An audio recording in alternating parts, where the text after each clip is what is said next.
I love having a cup of joe that has a little bit of creativity in it. Welcome. This is a Cuppa Creativity in the Literary Lounge, a place where writing doesn't have to suck. My name is Kynda Faythe. I'm your host today, and I would like to talk about maybe a viewpoint. Let's talk about like an either or viewpoint and how maybe it should be an either or and viewpoint. But before I start of course, I want to give a shout out to Wichita's Advanced Learning Library for providing this amazing podcast setup. And I also, of course, want to highlight my passion project, which is Faythe Publishing, Inc. We are a nonprofit publishing company. We're best known for supporting new authors through their writing journeys, right? We don't want you to just like write and then we're going to toss it to the side. We want to be there for everything, right? We want to help you out with the creative process. We want to help about with the book covers. We want to help about what you write as a summary, all of that. We aim to foster the art and the craft of writing by providing support to authors and providing them larger audiences for their final product. Also, we take all genres of writing. We work with all levels of writers. Our books include poetry, short story collections, anthologies, novels, reference books, coloring books, and we're even starting to tap into a children's stories. So I'm kind of excited about that. Most importantly, though, why we are different than everyone else. One, we want to support the author. And two, we want to hone the skills of our writers. And we want to eventually promote this with writing scholarships and even writing fellowships. So that is super, super cool. All right, my loves. Next is our mantra. I know you're looking forward to it. So don't forget, so a mantra is something that you just say over and over and over again. So this helps in your concentration, this helps boost your self-confidence, etc. So remember, we put your hand on your heart, or you stand, or you yell it, or maybe you can say it in a different language. I don't know. Say it to your dog. Say it to your cat. I don't know. Our cats are always excited about it. So here we go. Today, I will face fear. Today, I will be brave. Today, I will struggle. Today, I will grow. Today, I will get through this. Today, I will embrace this experience. Huzzah! Jazz hands. Yay! All right, my loves. Now you know how it goes. I have a story to tell you, and this is kind of what inspires what topics I'd like to talk about. So I'm going to just call this the story of either or and. It all began when my beloved spectacles fell into vegetable soup. Yeah, it sucked because I had it on top of my head. You know, I wasn't like wearing my glasses like you're supposed to, and I'm looking down. And so maybe you are wondering why a person would allow her to have her precious spectacles bathe in this comforting broth next to like some very suspicious looking green beans and carrots and potatoes. Anyway, my story begins. So, once upon a time, last week on a Tuesday, no, not really. Here's the words. The words that kind of come to mind when I think about what happened to me is that the road to hell is paved with good intentions. Now, this phrase is usually addressing like wrongdoings or like evil actions that are often undertaken honestly and maybe sincerely. But lately, I've begun to believe that this adage really maybe addresses some good faith efforts, and that those efforts have unintended consequences. So, I'm having a week. I've been having a lot of them lately. And there are some small victories, like I'm connecting with some up-and-coming writers. I am finishing up some addresses for a fundraising. And of course, I also have some losses, like income taxes not being correct, or having to provide or contact my service provider and insurance and being in that god-awful queue for what seems like an eternity. Yeah, and instead of changing the whole, instead of charging me correctly, anyway, I will spare you the agony of hearing that. Needless to say, the losses it kind of tipped the emotional scale, and my positive outlook, my bubbly self, it was kind of hanging in the balance, and so I decided to seek comfort like everybody should, right? So I'm thinking that Mother Nature is just going to love me, right? I just want to be embraced in her arms. So of course I have on my favorite pair of overalls, and I decided to go to my backyard because it's been a while and it's been a heck of a winter, and I have got leaves everywhere. So Mr. Green Jeans and that's the name of my lawnmower because, everything is named. And so if you don't know who Mr. Green Jeans, he was actually a character from Captain Kangaroo. So my young audience members, look it up. Is it cheesy? Yes. Do I care that you like it? No. But it makes me smile. Anyway, I decided to spend some quality time picking up leaves because I just thought that this would make me feel better. Because, at first, like, my emotions were extremely raw. And then I just decided to, I'm just going to just enjoy this shade, right? And I'm hearing birds and it's chirping, and then maybe this is kind of nice and calming, and it's kind of creating some kind of order within my chaotic, Tetris mind. And then I turned around and I wanted to scream.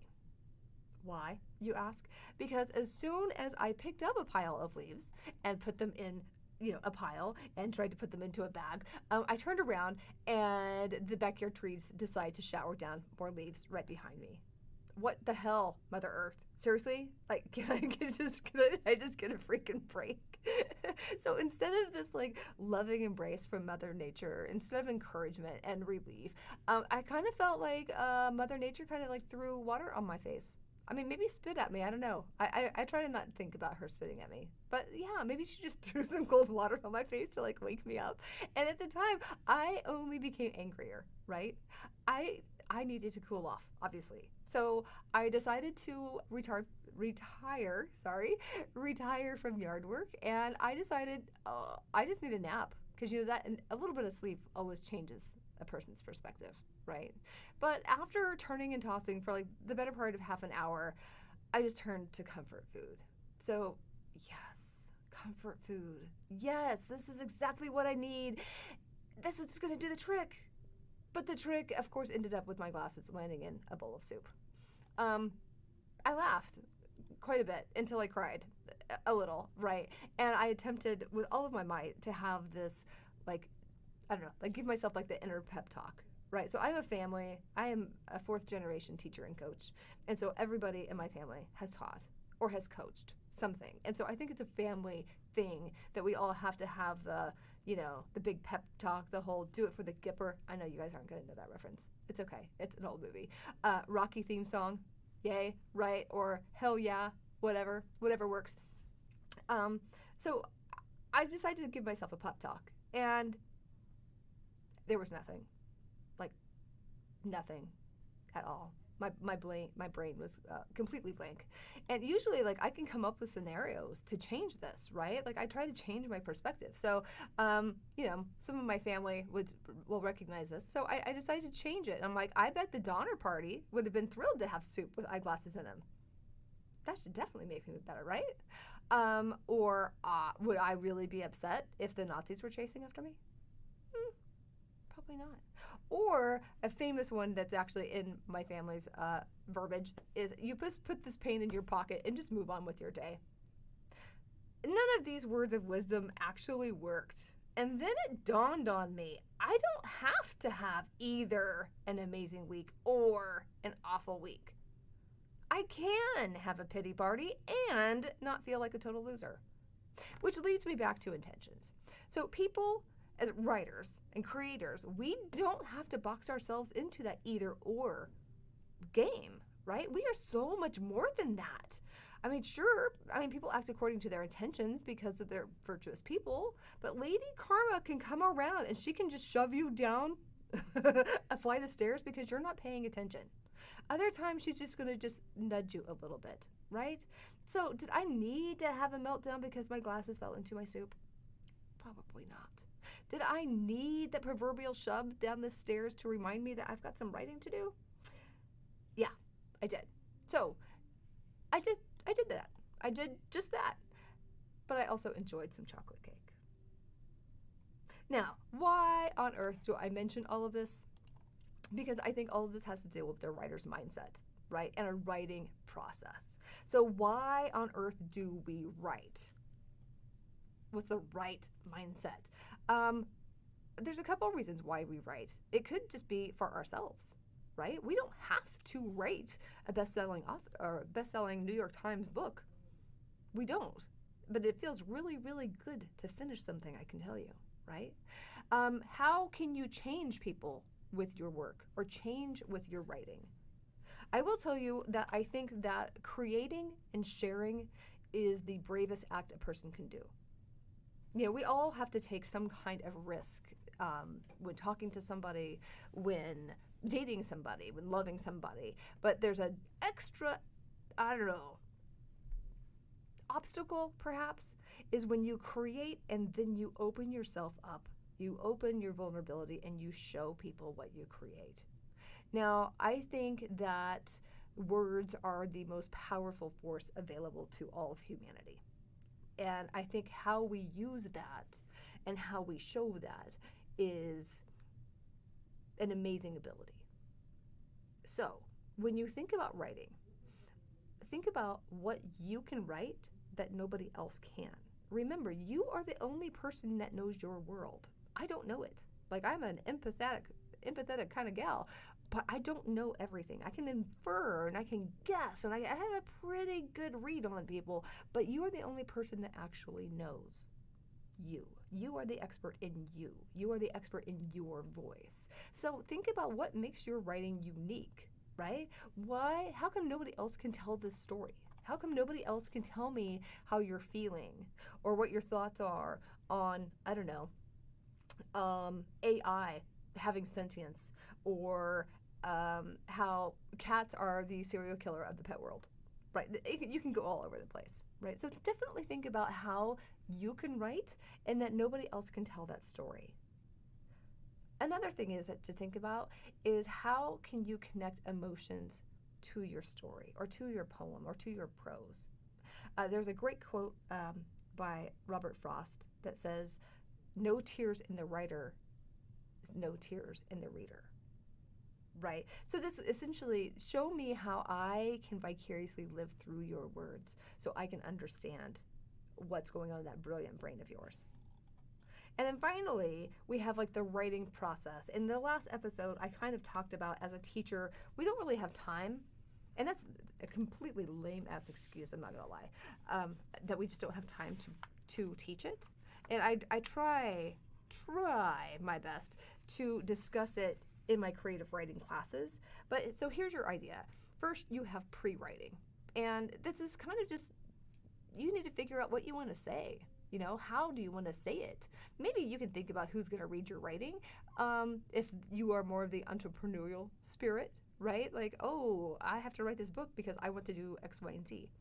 That's not really my motivation, but if that works for you, awesome.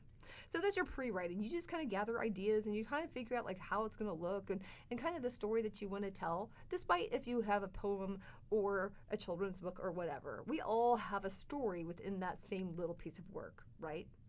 Then you have drafting.